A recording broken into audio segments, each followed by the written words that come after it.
Okay, we have on the slide our normal agenda, where we've been recently anyway. I was commenting to one of the new folks that are here tonight that we've been at this now for 7 years, which is hard for me to imagine at all sorts of levels. But anyway, so the red up there, the French Revolution, is where we are now, having completed the American Revolution last month, the Enlightenment prior to that. So we're going to see the culmination of the same ideas of the same philosophers that we saw that gave inspiration to the American Revolution, that now, it's interesting that it happens in America before it happens in France, where all these writers that were influencing this came from France. Not all of them, some of them were from England.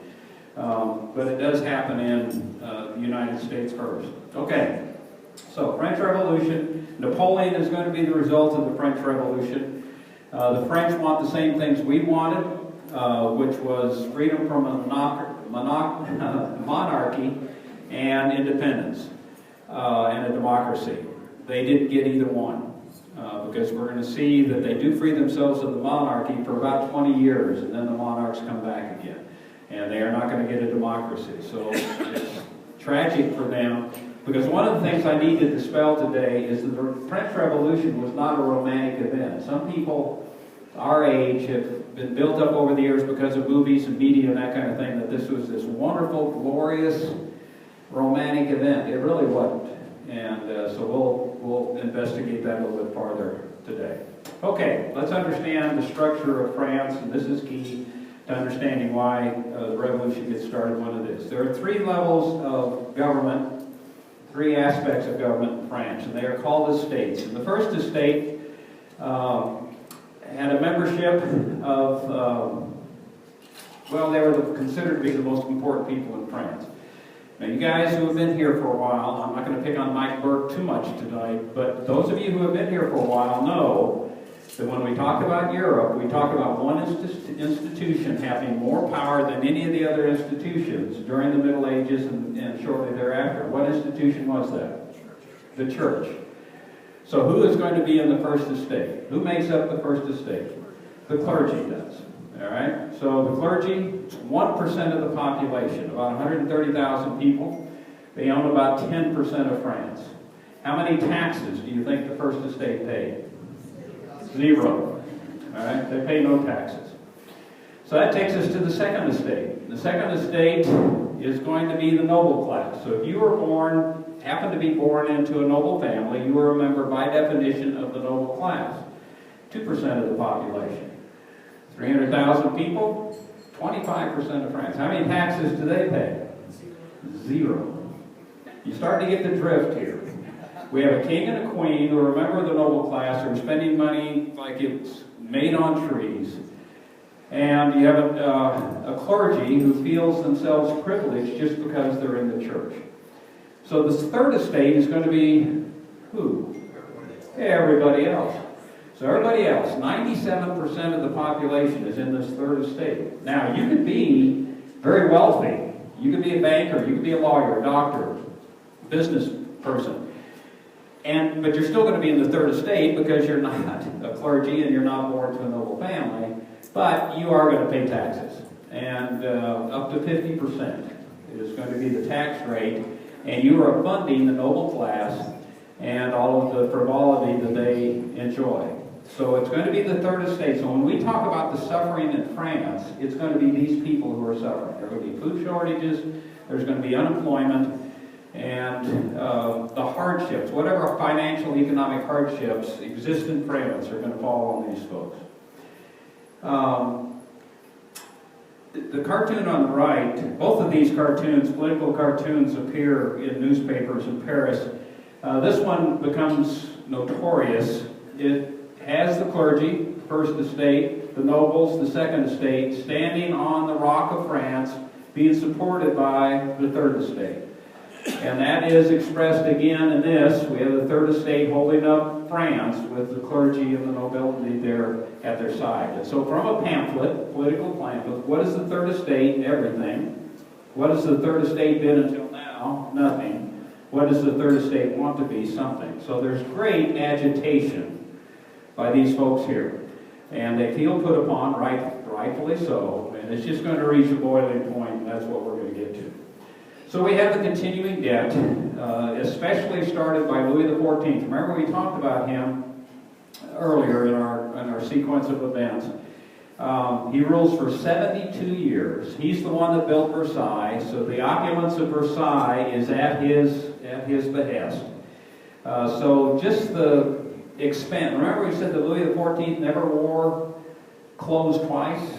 You know, so when you have an outfit like this, and that's a one-day only thing, there's a lot of money being poured in. The fact that there are like 6,000 nobles, there's a lot of money being spent on stuff that doesn't need to have money spent on it. They lose the French and Indian War. Remember, they fight Britain, basically, over who's going to control the colonies in Canada and then out to the Mississippi River, so they lose that. And the timing of this falls upon a weak leader. This is going to be Louis XVI. Remember when we talked about monarchies, one of the things I said was the advantage of a monarchy is regularity. You know who's going to be the next king, the eldest son. But the disadvantage is mediocrity, because you're not always going to have classic good leaders being the first son. And so as a result of that, we just have bad timing. It's much like, probably, what, a year and a half or so, maybe a little bit longer, we'll get to the Russian Revolution. And we're going to talk about Nicholas II. And that was a problem at this period of time, and that Nicholas II had the same sort of weaknesses that we're going to see here in Louis XVI, and they're just not up to the task at hand. And the revolution overtook Nicholas II. It's going to overtake Louis XVI as well.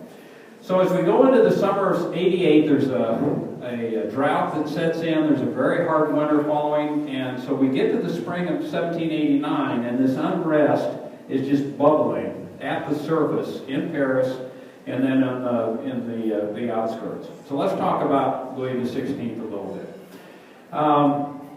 He's the great-great-grandson of Louis XIV. Remember, Louis XIV, because he lived to be 77, his heir is his great-grandson, because he outlives his son and his two grandsons. So Louis XV was the great-grandson. And so he's now, of course, Louis XV was the dad of Louis XVI. So he is the great-great-grandson of Louis XIV. Becomes the king when he is 20 years old. Cared more for hunting than public affairs. Now, those of you who are in the hunting business will appreciate these numbers. They actually keep a record for the first 15 years before this chaos settles in of what the king accomplishes, because this is held to be one of his great accomplishments.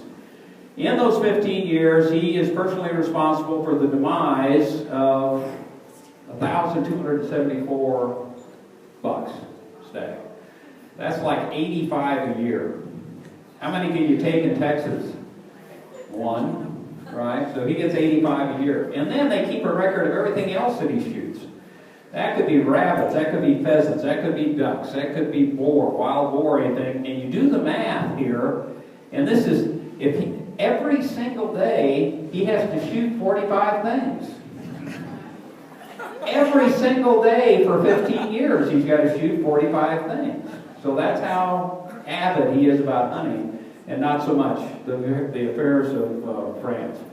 Incompetent in a crisis, usually waited for Marie Antoinette to make up his mind for him and determine what the best course of France is. We talked about Louis XIV having the predilection that to enter a room where Louis XIV, like you guys remember this, he had to scratch in the door. He thought that knocking on the door was impolite. And so if you wanted entrance to a room, you know, get past the guards, you had to scratch on the door. That was Louis XIV. Louis XVI required any male that came in his presence to have buckles on their shoes. You couldn't come into the presence of the king unless you had buckles on your shoes. So when you have a guy who's shooting 45 things a day and is more concerned about whether or not people are wearing buckles on your shoes, it kind of gives you an indication that we're not going to have someone who's going to be able to stand tall in a crisis. One good thing we are thankful for, but it's going to cost him his job, is the fact that he sends help to us. So when we talked about the American Revolution last month, and we said France comes and turns the tide in favor of the colonies, it's Louis XVI that sends them. that help. And so we're thankful to him, but that's money out of France's pocket, and they're not going to be able to afford it. Louis XVI requires the noble class to live out at Versailles because he wants to keep an eye on them. So they're all out there. 10% of the national income goes to supporting this noble class, the ones that are out at Versailles living with him. So we're talking about the king and the queen, the nobles, about 6,000 people, and then he has a secret service, I guess you call it, his guard detail of 10,000 soldiers surrounding Versailles, and all that has to be paid for by the people of France. All right, Marie Antoinette, fascinating lady. Remember when we talked about the monarchs of Europe, and I mentioned Maria Theresa of Austria, and I showed you this painting earlier of her and her family. She has 15 kids, and this one right here is the youngest, and that's Marie Antoinette. So there are close enough relations between Austria and France at this point in time, so we're talking about the 1770s, where she is going to marry off her youngest daughter to the Dauphin of France, the crown, or the heir to the crown. And as she parts with her daughter, this is what she says: "Do such good things for the French, that they will say I have sent them an angel." Now, while she rules as Queen of France, because she has so many brothers and sisters, two of her brothers, the eldest two, are going to be the emperors of Austria while she is on the throne. So that's how close they're going to remain. How close do you think Austria and France are going to be after France cuts off the head of Marie Antoinette? Not so close. But at least leading up to this period of time, there's some closeness there. The other thing that happens is something that's fairly rare in history. Oftentimes when famous people die and they have an accumulation of letters, unless historians can jump into the scene very quickly, those letters usually are destroyed. The most famous probably set of letters we have in America that gives us insight into the American Revolutionary period are the letters between Abigail and John Adams, and which are pretty much all intact, and we get great insights from those letters. There are letters that still exist between Marie Antoinette and her mother, Maria Theresa, and there's great insight that is lent to us about what goes on between those two countries because of those letters.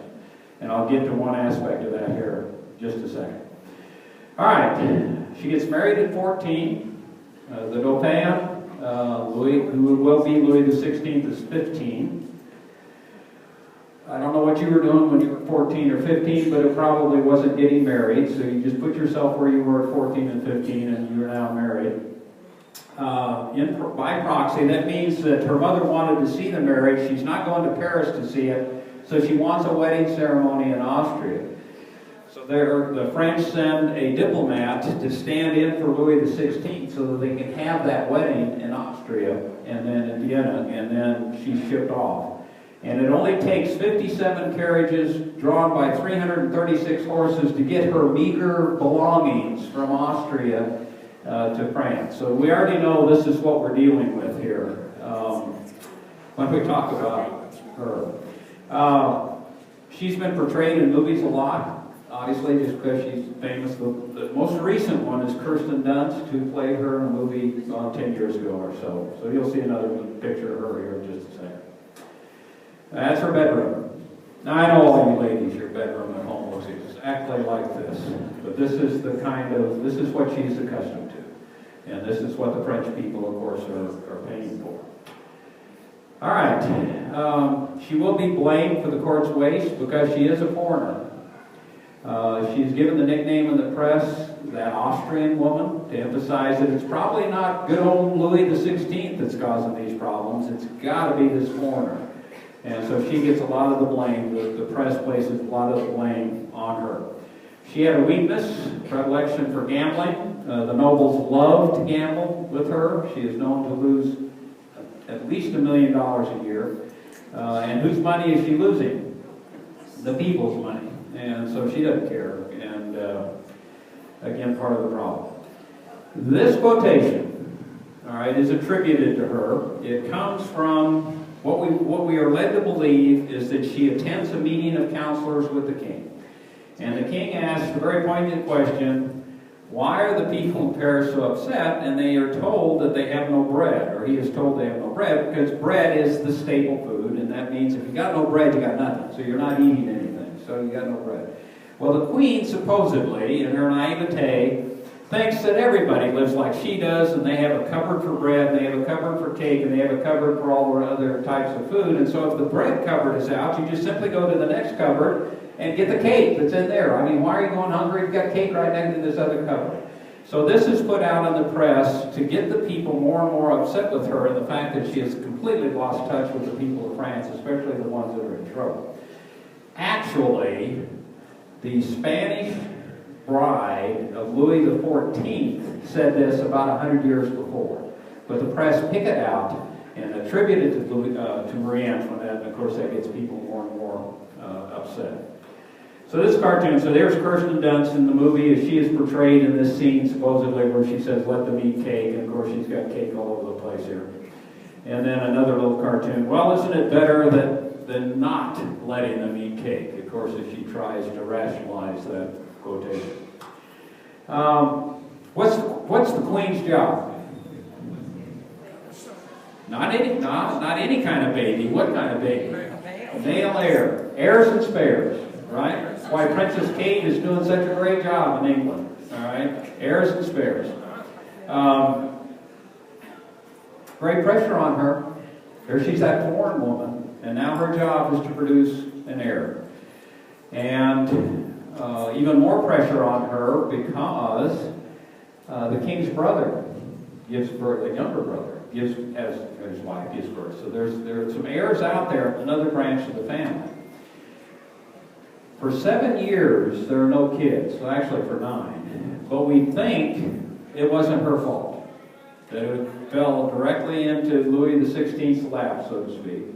And we know this from letters, and this is an example of what we know because of the letters that come from Marie Antoinette to her mom, Maria Theresa.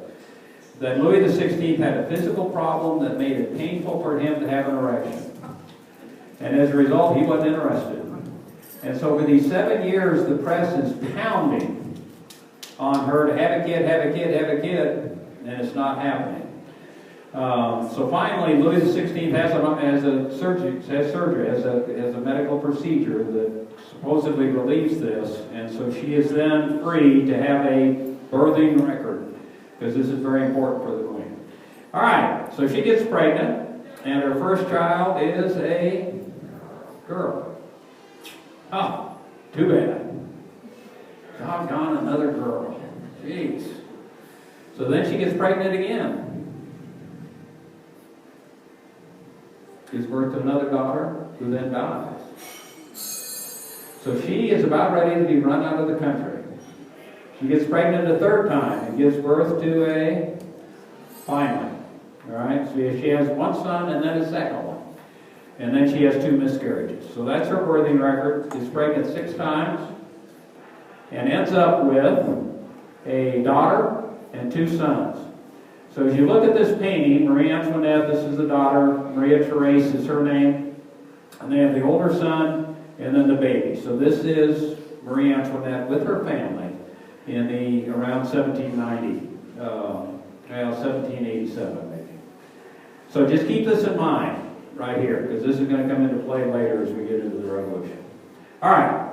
So we're in 1789. We've come out of a drought year. We've come out of a year of tremendous food shortages. We've come out of a winter that's terrible. There's great angst. There's great turmoil. There are riots in the street in Paris. And so what Louis XVI does is call the Estates General together. What that means is that all 3 of the states are going to come together so that they can pass new taxes. Okay. Now, you just look at this and you say, people are rioting in the streets, and he's going to call these guys together for the first time in almost 170 years. They have not met together like this. So he calls them in, and here's a painting of them all meeting in this assembly hall. Is the First Estate happy? Oh, yeah, they're fine. No problem with the clergy. What about the Second Estate? You betcha. No building, we're doing fine. What about the third estate? They're not happy. And so immediately they break off from these other two, form their own little organization, declare themselves to be the National Assembly, and there are 600 members of them. Send a letter to Louis XVI saying, you're fired.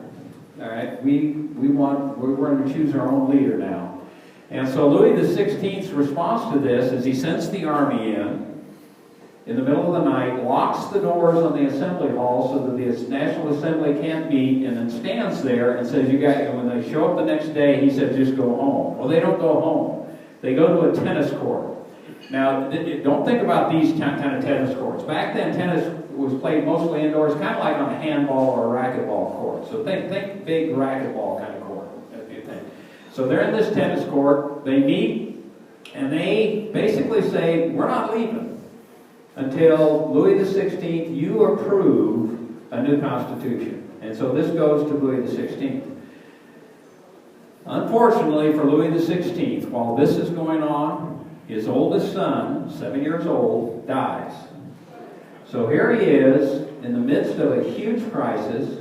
The heir to the throne has died, and he isn't really paying a whole lot of attention to what's going on in the tennis court. So he says, you know, I've got the army here. Why don't I let them handle it? So he calls 16,000 people, 16,000 soldiers, onto the outskirts of Paris to watch over what's getting ready to happen. So this is the last portrait of the Dauphin. And what we have here is a political cartoon that shows up in the newspapers of Paris. The third estate breaking out of its chains, reaching for weapons. The clergy, the first estate, the nobility, the second estate, expressing horror, expressing dismay about what's getting ready to happen. This is a cartoon I got out of the San Antonio Express News to just, again, show the kids how a little bit of historical knowledge goes to you enjoying just everyday things. This is supposed to be President Bush. My critics are waging political class warfare, and so here's Dick Cheney, and what's he doing? He's eating cake. And so this is a political cartoonist who assumes that his readers are a little bit, you know, historically aware and can appreciate this cartoon. And that's why I showed it to the kids. So all this has been happening in June. Finally, the people who are aware of what's going on, aware of the army that has enclosed Paris, now feel vulnerable and they want to prepare to fight back. So there's this huge mass protest that goes to the Bastille, which used to be the fortress that protected Paris. Now it is a prison, in 1789. And because they know they have cannon and gunpowder there. So they approach the Bastille. There are 7 prisoners that are held there. It's just a prison. And they attack it. In the attack, 1 soldier was killed, the 7 prisoners are freed. They have two madmen, 4 forgers, and 1 nobleman who liked to steal silverware when he went to his friend's house for dinner. So those are the 7 prisoners. The garrison surrenders, and then the crowd kills 6 of the soldiers. They kill the commandant, cut off his head and the head of his assistant, and then parade them through town. As they get to a shop that belongs to owned by a gentleman who had told them falsely where some gunpowder was, they say, well, we'll just chop off his head too, which they do, and lead it through the streets. This starts a pattern that is going to continue through the French Revolution of extreme violence. How many times in the American Revolution did we have people walk through the center of town with stakes with guys' heads on them? No. So this is going to give you an indication in the first step, for any of you who hold these romantic delusions about the French Revolution, that I'm going to attempt to dispel that as we go through this today. So, proudly demonstrating, going through town, they have their cannon, they have their gunpowder, and they feel that they are ready to protect themselves. Of course, the Bastille is destroyed. You guys who have been to Paris know that. Now, one thing that happens that's interesting here, if you've been to Mount Vernon, in one of the back bedrooms, and you go on a tour above the doorway, there's this key that's there on kind of a little plaque, and that is a key to the Bastille's gate. that Lafayette, remember Lafayette from the American Revolution, came and, you know, helped General Washington, thinks so much of Washington and thinks that this revolution is going to be inspired by him, actually sends Washington the key to the Bastille. So that is the legitimate key to the Bastille that you'll see at Mount Vernon if you ever go there and tour there.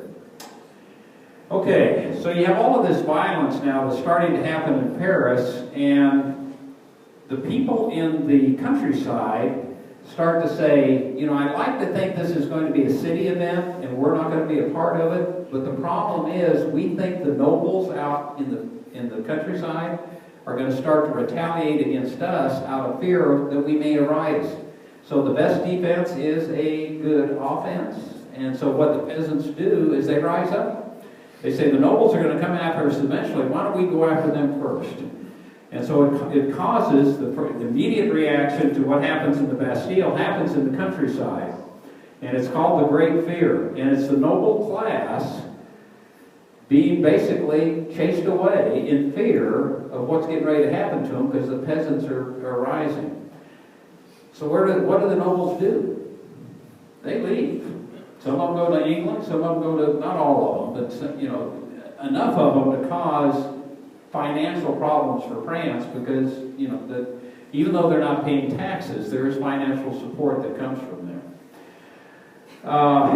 One of these people, they're called emigres. If they actually leave the country, they're called emigres. And one of the people who flees almost immediately is the brother of Louis XVI. So keep in mind now, as we go through this sequence in the next few years here, that the brother of the king of France is in England and safe. It's kind of like in World War II when the Germans came in and took over France. Remember General de Gaulle left Paris and went to London and basically said, if you want to deal with the real France, come deal with me, not that Vichy government that's there in France. So we're going to have a similar thing happen here as this develops. So just remember that the brother of the king is hanging out or hiding out in England. So, tennis court oath in June. The Bastille happens on the 14th of July. And one point I neglected to make. So when the French celebrate Independence Day, what day did they pick? Bastille Day. The day when, anyway, the day when the Bastille is destroyed and those three guys have their heads paraded through towns. You don't think about the French usually being those kind of folks, but that's what they're celebrating when they pick Bastille Day as their Independence Day. So in August, next month, the National Assembly says we need a declaration. So they write the Declaration of the Rights of Man, and I have here, this is kind of a lead for my students when I was doing the high school class. What document in the United States is this equivalent to? Declaration of Independence. And so it's, you know, we declared our independence from King George. The National Assembly is there declaring their independence from Louis XVI, their own king. And in it, they declare the motto of the revolution, which is 3 words. What are the 3 words? And fraternity. Good. But you left off one. I kind of let you do that. The real motto of the revolution is liberty, equality, fraternity, or death. Now, those who want to romanticize, again, I get back to this romantic notion, these are the only 3 words they're going to talk about. Because what's getting ready to happen is if you don't support our version of liberty, equality, and fraternity, we're going to chop your head off. And that's, you know, going to be the basic theme of the French Revolution. All right, does everybody get the rights? Who doesn't get the rights? Here we have one of these crossroad opportunities in history where equality, oh, what a word today. Equality, you know, everybody's going to be equal and all this kind of stuff. So we can now, right? National Assembly can award rights to everybody. The rights do not appeal or apply to whom in France at this point in time? Come on, ladies, speak up. No women. All right, women aren't going to get any stinking rights. All right, isn't going to happen. But they join a very select group of other people who don't get rights. And they are actors, Protestants, and Jews. All right? So, none of those people are going to have rights either. Now, you have to have a rule for who can vote. And so this is the rule they set up, at least initially. You're a male over 27 who pays taxes. What is usually the qualifying factor for being able to vote later on? Property owner. You got to be well, they don't have enough property to go around, so they had to come up with something else. So they say if you pay taxes, then, and you're over 27, and you are male, and you're not an actor, and you're not a prostitute, and you're not a Jew, you get to vote. And so are we unique in supposedly being unequal? No, it kind of goes with history. It's just the nature of humankind. We are imperfect people. All right, so here's the National Assembly. Some of you are fascinated. You've been the whole sequence of time about how I keep telling you that everything, every word, every phrase that we have has a historical basis. Well, here's going to be another one. So when they sit the National Assembly and they put them in their assembly hall and they have the right side. Now this is what their National Assembly looks like today. It's not what it looked like back in 1789. So, which slice of the political spectrum sits on the right side? The conservatives. Who sits on the left side? Liberals. Who sits in the middle? Moderates. Huh? Is that what we have going on today? So when you say the right does this and the left does this, it goes all the way back to the National Assembly that first sat in Paris, France, in 1789. Now you can amaze your friends, all right, with that little tidbit of knowledge. Start off all sorts of fascinating conversations with your friends and acquaintances just by saying that. The women get impatient. Why is it only the gentleman laughing at that? Women, I love it. So, the Bastille, okay, so the tennis court oath happens in June, the Bastille happens in July, the Declaration of the Rights of Man happened in August, and then not much goes on, and there's still not a whole lot of food showing up in Paris. And so the women get frustrated. And so they think that perhaps the king can affect this. The king sits at Versailles, which at that point in time is, 12, 15 miles outside of Paris. So they say, maybe if we go out there and show how desperate we are to the king, he'll do something about it. He'll turn this thing around somehow or another. So, thousands, estimated maybe 15,000 women marched 12 miles through the rain, dragging a cannon, and carrying with them pikes and axes and all this kind of stuff to go out there and address the king. So the king looks out there in the afternoon and here are all these women out there. And of course, he's not real big on solving a crisis. So he sends an emissary out and says, okay, ladies, what's the problem? And they tell him. And the emissary goes back into the king and they have a little meeting. And they say, okay, the king sends a message back out. It says, I'm going to take care of all this for you. In the meantime, enjoy the hospitality of Versailles, and we look forward to seeing you walk back tomorrow morning. Now, unfortunately, some of the hospitality that the king offered was in the form of wine. And these ladies who are tired and dehydrated and when they march in the rain, drink wine at night, and around midnight, they've had enough wine to decide that maybe we need to do some more stuff, all right? That we don't believe the king's really going to do this. So they storm the palace, kill a couple of bodyguards, and take the king and queen at knife point and start to walk them back, or they walk, of course the king and queen don't walk, and take them back. And again, we have the heads on pikes business going on. The two bodyguards that they kill, they parade their heads on stakes as they go back into town.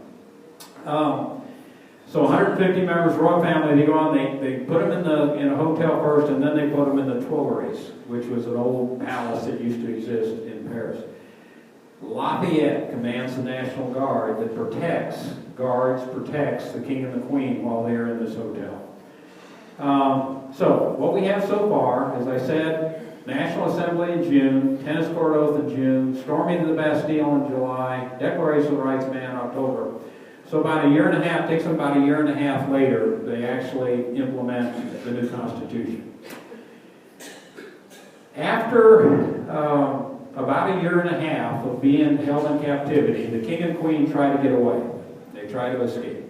The king is not up to planning an escape, so they leave it to the queen's lover, who is the Swedish emissary to the French court. And his name is von Fersen. So good-looking young fellow here. All right, so the Queen and he have a thing. He plans this thing for midnight. Last bed check is at 10 o'clock. They get the check. They put the classic pillows under the sheets and all that kind of stuff. And at midnight, sneak out the back of the Tuileries, get in a carriage that von Fersen has arranged for, and escape. So far, so good. The problem is von Fersen doesn't go with them. The man of action is not there. The guy who's there is Louis XVI. And when they run into the crisis later on, he just melts. And he is not going to react, and so they're going to be recaptured eventually. And of course, the Queen will never see von Fersen again. It takes 36 hours for them to get to the border town of Rennes. Where are they trying to go? Where are the King and Queen trying to go? Austria. They're trying to get to Austria so that the Queen can, seek sanctuary, and they come up just short. The Queen is recognized. There's a former soldier who has seen her in Paris. He recognizes her. And the blacksmith who is servicing the horses as the king gets out, he recognizes his profile because it's on all their coins. And so they let the mayor know, and the mayor now has a choice. He can say, I can either help the king and queen, or I can turn them in. And he looks at his situation and says, seeing what is happening in the country today, I think I better turn them in, because I don't think the king and queen can protect me. So he turns them in. And they are escorted back. By the time they get to Paris, there are 60,000 members of the National Guard that are providing protection to make sure that they get back in. They are then imprisoned. Their royal titles are taken away from them, and they become the citizens Capet. Capet is the family name, like Bourbon, and some of the family names are out there, like the Windsors today. And they become the citizens Capet. Everybody in the French Revolution is a citizen, right? Because everybody's equal. What do the communists in the Soviet Union call each other? Comrades, same thing. All right, everybody's equal. Everybody's a comrade, everybody's a citizen. So they become the citizens Capet. There is an attempt in the next year to free the king and queen from their imprisonment. There are royalists that gather, and they try to get in, and 1,300 royalists die in an attempt to free their queen and king. And so, and the Tuileries is destroyed, and the king and queen are then put in a real prison. 6 months later, the revolutionaries decide we gotta get rid of the king. So they have a trial. It was argued by Thomas Paine in the United States to the revolutionaries in France. Let us have Louis XVI. We'll put him up in Virginia. He can live out the rest of his life. And of course the revolutionaries declined, stating revolutions are bathed in blood, not in rose water. So they have two votes. One is on his guilt. Did he in fact try to escape to Austria to raise an army to invade France and end the revolution? That's his first charge. And he is found guilty of that charge with this vote, 683 to 66. They then have a vote, what are we going to do with it? And the first vote is, basically, going to kill him or not, and much closer, 361 to 334, but still he's going to die. So a couple of paintings, well, this is the trial. This is him saying goodbye to the wife and kids. This is him saying goodbye to the wife and kids, because remember, we have a daughter and a son left here. And so he goes off, and history is set, because they do chop off his head. What is going to be the effect of Louis XVI losing his head? What's the effect in the other countries of Europe? What do the kings and queens of the rest of the countries in Europe now start to think? Could be scary. This might happen to us. And so that's going to be one of the impacts immediately of Louis XVI. So there's going to be a lot of tightening that goes on in the other countries of Europe, just simply because they're afraid it's going to happen to them. They wait. Louis XVI is executed in January. They wait a few more months, and they say, we got to get rid of the queen too. So if you can imagine, well, she's already white-haired at 38 because of the stress and all this, we believe. You go to sleep with your children, and you're awakened at midnight. And you're taken to a room, and by By 4 o'clock in the morning, you are found guilty, and by noon, you are dead. And that's how fast it happens for her when, you know, her doom is finally encountered. So here she, you know, testifying at her, they give her a chance to say a few words, but they basically ignore her. And this of course, is leading on. Tragically for her, and this is what is written in the paper, she showed great dignity at her time of death. Great courage, great bravery, no crying, no screaming for help, because she is ridden in a cart through the streets of Paris. There's nothing, you know, she just sits there stoically. Even to the point that when she steps on the guy's foot, the executioner's foot, she apologizes to him, you know, showing that degree of courtesy. She had that amount of mental coherency at the end. Her last instructions to her son: do not avenge my death. She assumed he will at some point in time